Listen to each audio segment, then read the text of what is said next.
Okay, so the second presentation for today is by Chernyshova, two and three-dimensional effects of evolution with waves and something generated. Is it theoretical work? It is partially theoretical and partially experimental work. So you did experiments? Yeah. Okay. Please. Hello, my name is Anna. I'm making my PhD under the supervision of Professor Lev Shemer in Tel Aviv University. And today I will make a talk about part of my PhD work, which is now in progress. I'm in the middle of the track, about 2- and 3-dimensional waves. So what it will be about. We have 2-dimensional waves, which are more easy to understand because we can generate them by the wave maker in the lab. And they don't change in the cross section, only along the tank. They have more regular structure, so we can measure them by wave gauges and some not very complicated instruments. And there are numerous models to describe the behavior and the evolution, the spatial and temporal evolution of 2D waves, so they are more comfortable. And we have 3D waves, which are the usual process we see in the ocean and in the sea and the other water reservoirs, which are not so nice thing to easily explain because they have 3-dimensional structure and you can't just measure them along the tank. You have to measure them in both cross-section and along the wave tank sections. In the lab, we generate them with the wind, and the process is pretty random with a huge effect of randomness. So those waves are usually studied by statistical techniques. In this work, we're getting 2-dimensional waves, which I will start from. I will talk about linear instability analysis, which is a theoretical part of the work, based on Zakharov equation, which serves the base for this study. And then in the Zakharov equation, we have nonlinear interaction mechanisms. And on the base of it, I made some numerical simulations to compare with experiment I made in the wave tank. And the other part of work is now in the beginning, where I study fully wind-generated waves combined with some mechanically generated waves, which we know how to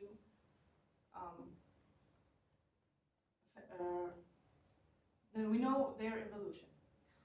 So let's start from theoretical part. I will talk a little bit about temporal form of Zakharov equation, which is the original one derived by Zakharov in 1968 for infinitely depth water, and then by Zakharov and Horitonov for arbitrary depth of water. My advisor, Lev Shemer, with Michael Chasny, rederived the Zakharov equation in temporal form for finite water depth. And I show here some formulas from the paper of 1984. Basically, how the Zakharov equation is constructed.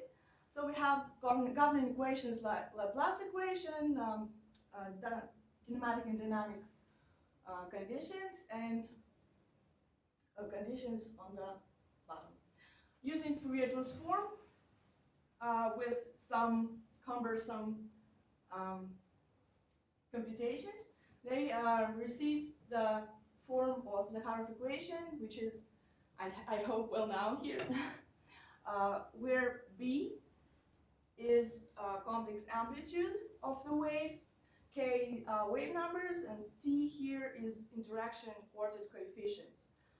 And delta is delta Dirac. So this equation shows how the waves will interact if we take a quarter of the wave. Like the quarter wave interactions are the smallest order possible interactions. And their amplitudes will interact with each other and make the evolution of the waves in the temporal domain. So this is how waves changes with time. Class 1 linear interactions require the coexistence of near resonating quartets. This means that we take 4 waves with the wave numbers k, k1, k2, k3, and there should be this condition fulfilled.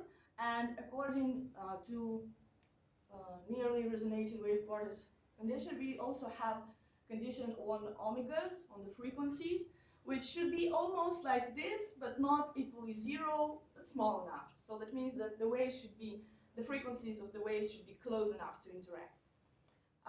So this is the discretized form, which is Chastain and Schemer also derived in their paper.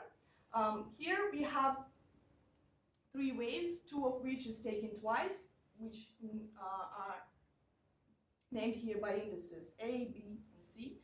So we take twice A wave, and in discretized form, the Zaharoff equation looks like this. But we are interested in comparing these with experiments. For if we take the temporal form of the Zaharoff equation, there is condition of spatial periodicity, which is hardly fulfilled in the wave tank because we can't just make waves in two different points behave absolutely periodical and the same. But we can do in the wave tank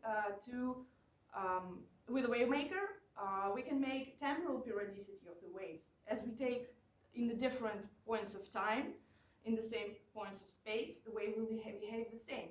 So Schemer in 2001 and 2002 derived spatial version of the Zaharoff equation, which is actually made from temporal form using periodicity in time.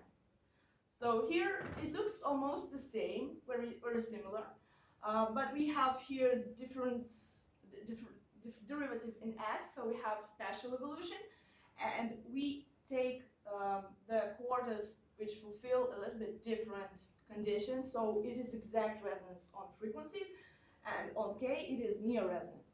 Also we have here Cg, which is group velocity of harmonic for what we write the equation of G harmonic, and V is actually the same from the previous equation, which is T. It is quartet interaction coefficients derived by Krasitsky in 1994. So this is again the near resonance condition for wave number in spatial case. We need that K should be close enough, but not equal zero. This formula shouldn't be equal to zero. And using numerical simulations to understand what is this, which is the parameter, how close k should be to each other. We just derived it empirically, defined it empirically like this, like the mean wave number. So in my experiments, we use the intermediate depth linear spatial relation, which I think you all know. And we perform instability analysis. So there's such a thing as Benjamin-Fehr instability, which claims that if we take one carrier wave with significantly big amplitude, and on the side of it, in the temporal domain, two sidebands with a small, infinitesimally small amplitudes on the equal distance, that means that there is some kind of maximal growth rate step between carrier and sidebands. And if we put sidebands on this distance, that means that they will significantly grow, like in an exponential way, with time. And temporal analysis to find these steps between wave numbers of carrier and of sidebands was performed by different authors. And this is like fully theoretical investigation. But as we can compare in spatial form, we can compare the results with experiments. So that's what we did with my advisor. We made the same thing for spatial Zaharoff equation to see, is it Benjamin-Fehr instability a real mechanism of growing of sidebands? So if it is like this, we will find some distance between carrier frequency and two disturbances which are small enough, and then in some space they will grow infinitely. So this is how we do instability analysis. Remember, we had the Harf equation, and there were amplitudes B. Here I call it B0, which is carrier wave, and B minus and B plus, which are amplitudes on the both sides of the frequency. So we have initial conditions here, and to make a linearization process, we say that the amplitude, B, here it is, these amplitudes, of sidebands are much smaller than the amplitude of the carrier. So that help us in the Zaharov equation to throw away every term which consists of second or third power of very small values. So after linearization, we can solve the equation, and this is what we have for solution.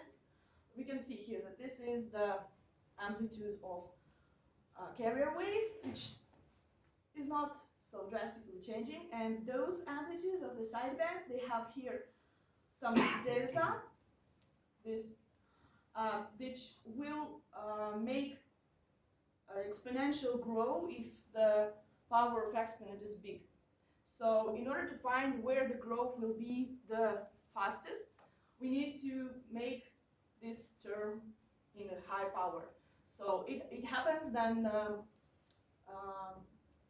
discriminant here is very, very small and negative. So growth rate, this is the dimensionless variable value that shows how fast waves sidebands will grow on a certain frequency step around carrier. And on this picture you can see the dependence of dimensionless growth rate and on the frequency step. Here delta omega divided by delta 0, where delta 0 is carrier wave frequency and delta omega difference, frequency difference between carrier and sidebands. Different curves shows dependency of dimensionless growth rate for different steepnesses. Epsilon, which is A amplitude and K wave number of the carrier waves. And you see there is a peak values on each curve that denotes maximum growth rate. In our experiments, we took epsilon 0.21 because on this scale we have enough waves in the wave tank in the experimental area, but they are not too steep in order not to have wave breaking, and which can affect somehow our measurements. So here you can see that the peak value is 0.225 something here in between, and that should mean that if we take frequency step, like relative frequency step near this value, that means that our sidebands should grow exponentially, and we would see this in experiments. But is it really true? We will check in the container. We checked it actually. So this is one of our facilities in the lab. A huge wave tank of 18 meters long, but we use only 15 meters because they are, although we have energy absorbing reach on one side, still there are some reflections, so we use only 15 meters.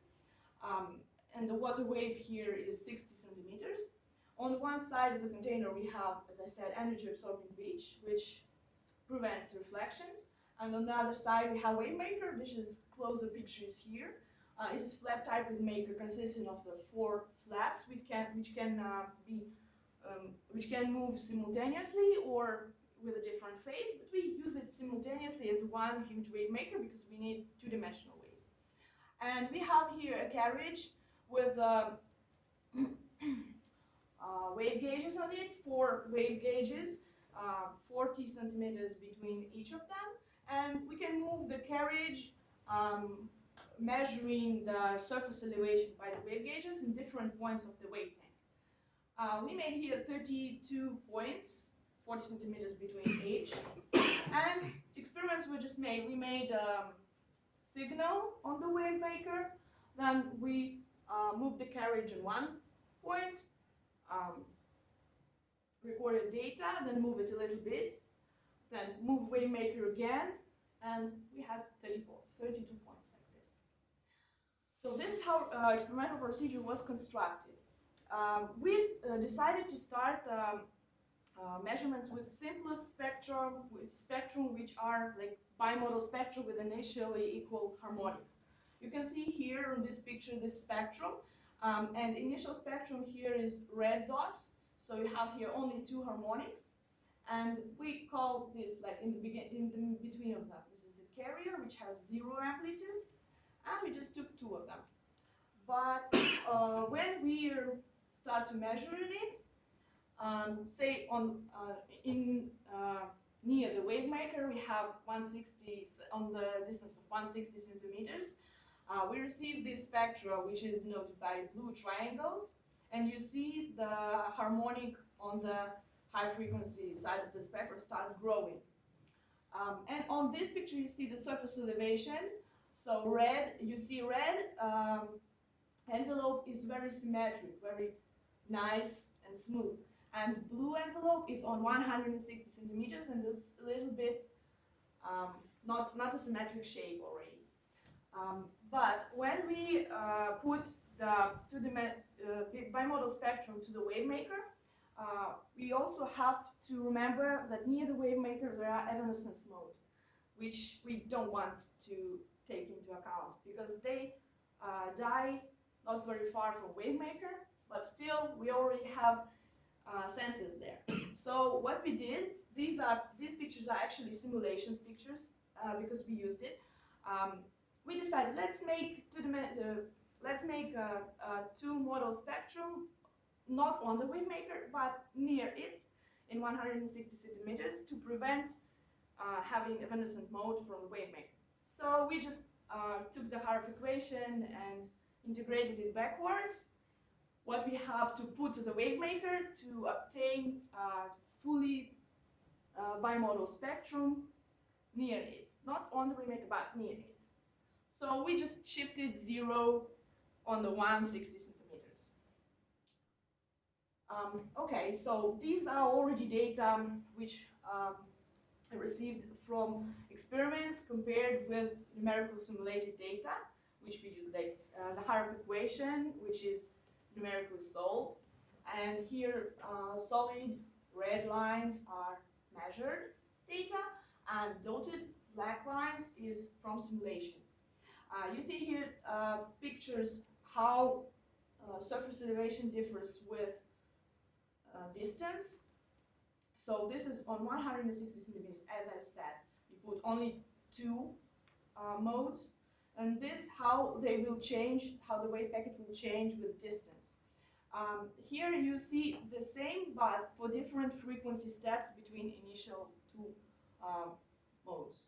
So this is here you have 10 waves, 10 small waves in a big packet. Here you have 32. So this means that they're closer harmonics. Here also you can see that it is the picture is not symmetric above the x-axis, so you have here a little bit bigger values than you have here. This is because we have bound waves, which occurs on the frequencies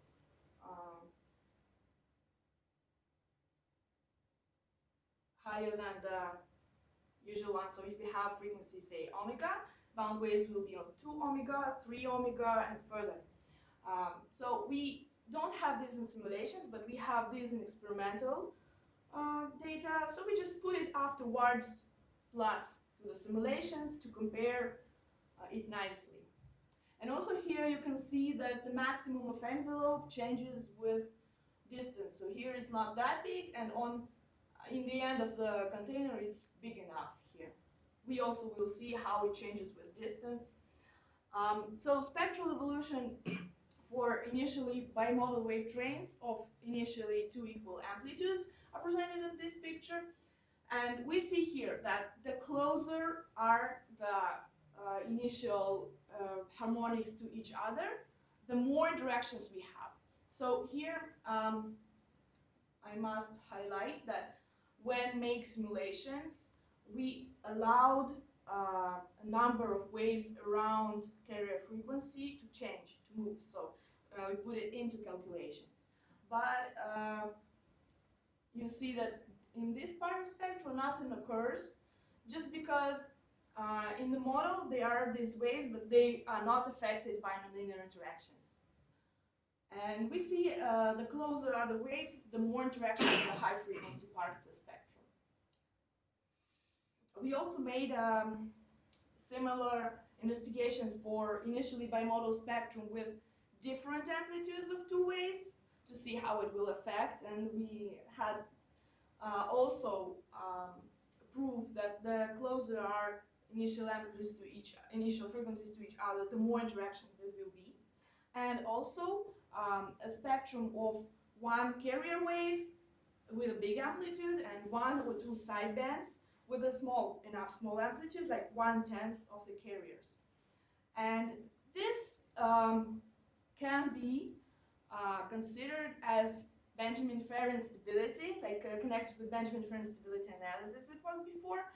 And if we put the difference, the frequency step, according to the most unstable mode growth, there should be exponential growth, but we didn't see this in experiments.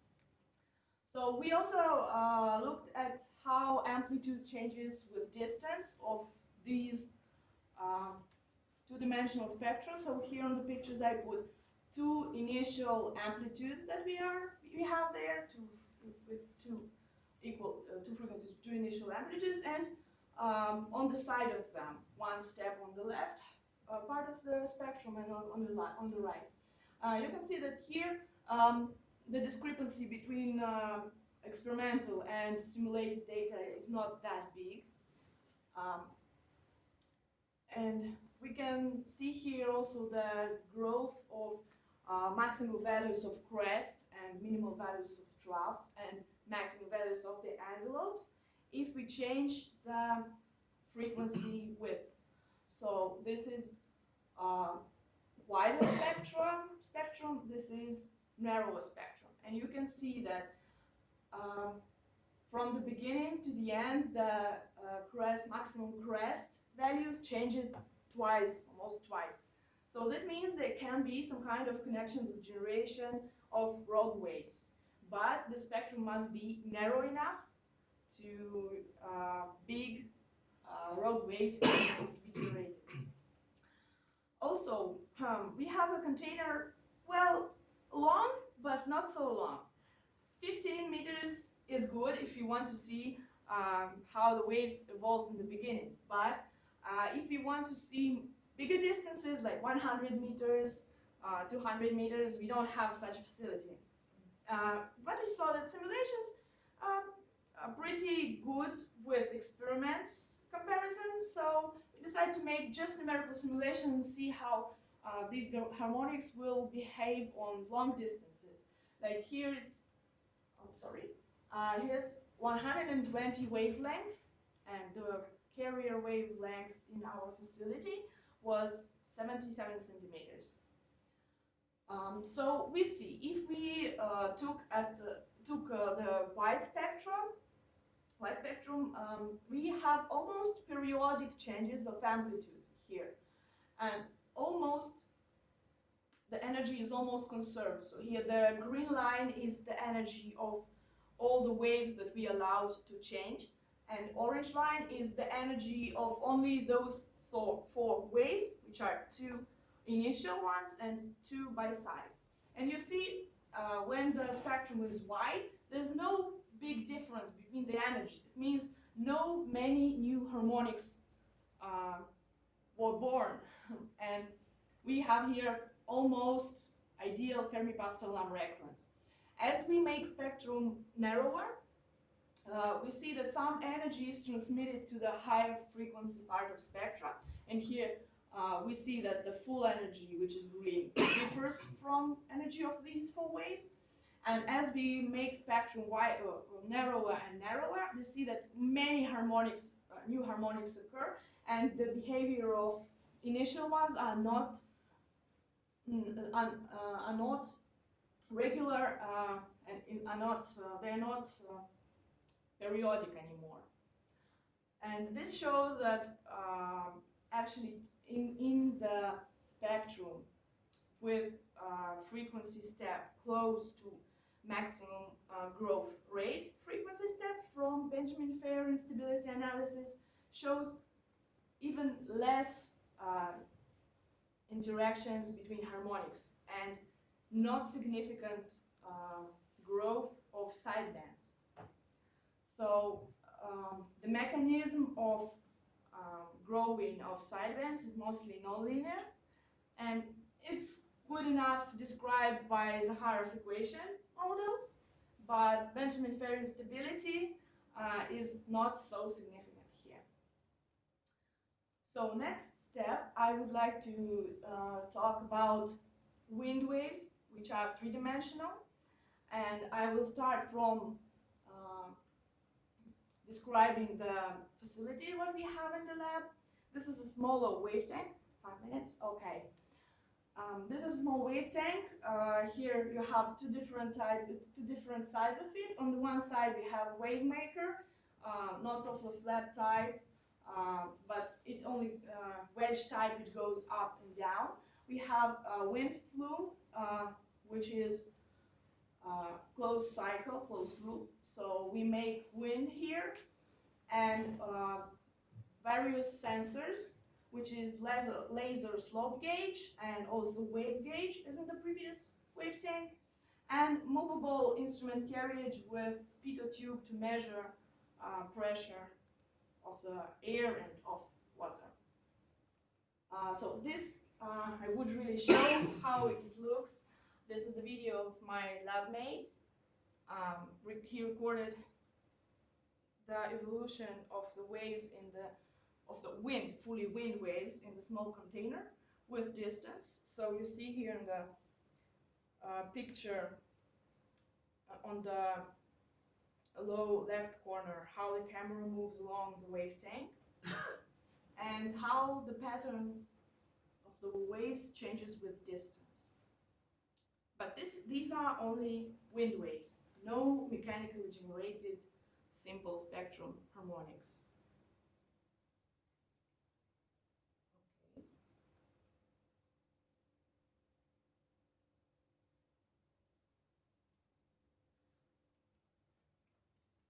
Okay, so to measure the three-dimensional structure of the waves, we have laser slope gauge here, which is consisted just of the laser under the wave tank, and the beam of the laser deflects when meets a wave, goes through Fresnel lens to the diffusive screen, and the Fresnel lens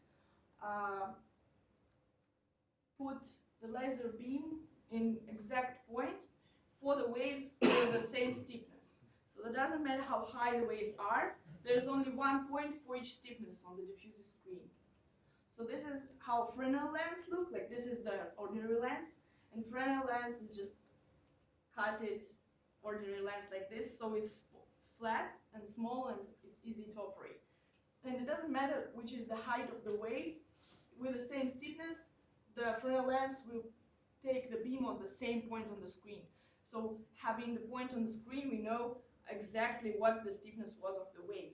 And this instrument is two-dimensional, so we can measure steepness along the wave tank and the cross section as well. So we have just dieta dx and dieta dy components. So here we'll show you how exactly the laser beam dances on the diffusive screen. And there's a sensor, position sensor above it, which records the position of the laser, and then we can see what was the slope. Okay. So these are preliminary results of the one experiment that I did. The idea was to see if we at first use only wavemaker and make only simple narrow spectra, say one sinus wave, how it will behave. And then if we put only wind waves without any mechanical generated waves, and see what is the dominant frequency of these waves. And then if we combine them together, mechanically generated and wind generated waves, what will be the spectrum of this combinated system. And it turned out that here, as we took very small amplitude of wave maker, and this is only one harmonic, we try to make one harmonic, and the black dots are wind wave spectrum, which is pretty wide, and the dominant frequency is here somewhere around 4 Hertz. And then we combined it, we saw that the red dots shows the combined spectrum, and not only the frequency peak of wind wave shifted to the low frequency part, but also the amplitude enhanced more than 8 times. So this will be the second part of my work that I will perform during my next year of the PhD. And I would like to see what are the different effects of mechanically generated wave of different frequency on the wind generated waves. And we can combine different dominant frequency of them and see how they behave. So here, this was the table that I did for experiments with a different wind speed, different frequency of the wave maker, different amplitudes of the wave maker, and of all these combined. Those are just dominant frequency, but from this picture we can see easily that the higher the wind, the smaller the dominant frequency of the combined system. And we can see that if we take very high frequency of the wave maker, it doesn't affect much. So at the amplitude, with the same amplitude, we have same frequency, same dominant frequencies with a high frequency. So these will be next steps of my work to investigate how this system behaves, and are there more influent mechanisms of linear mechanisms of evolution or non-linear mechanisms of evolution. So that's it. Thank you.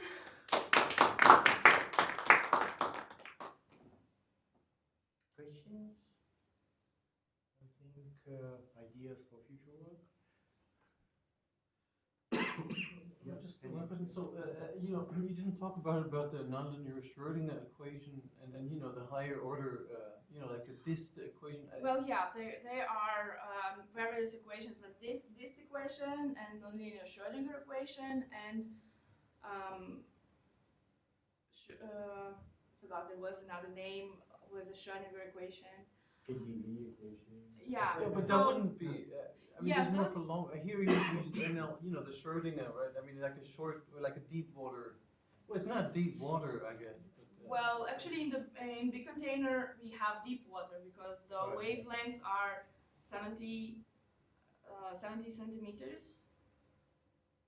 So then the Yeah. Schrödinger would be the most. Well, I mean, probably Well, this one is. yeah, I Could know. be the same, I don't know. Yeah, but KDV doesn't have the Benjamin Fear instability. For Schrödinger? No, the KDV Oh, equation. yeah, Yeah, it's right. not Schrödinger. Yeah, sure. Yeah, Right. And then you have the Davy-Stewarts and that. yeah. So if you are interested how different equations can be used for simulation of the waves and compare this with experiment, you may be interested in Schemer et al. 2001. This is the paper of my advisor and his student, and they investigated different types of equations. So they took nonlinear Schrödinger equation, they took Zakharov equation, they took KDV, I think, dist equation, and they applied models based on those equations and compared them with experimental data from the wave tank, the big wave tank. And after they made this comparison, they found out that the Zakharov equation is the most accurate for finite water depth and for deep water here in the wave tank as we have. They also made it on the shallow water in installing flat plates as a fake bottom of the container.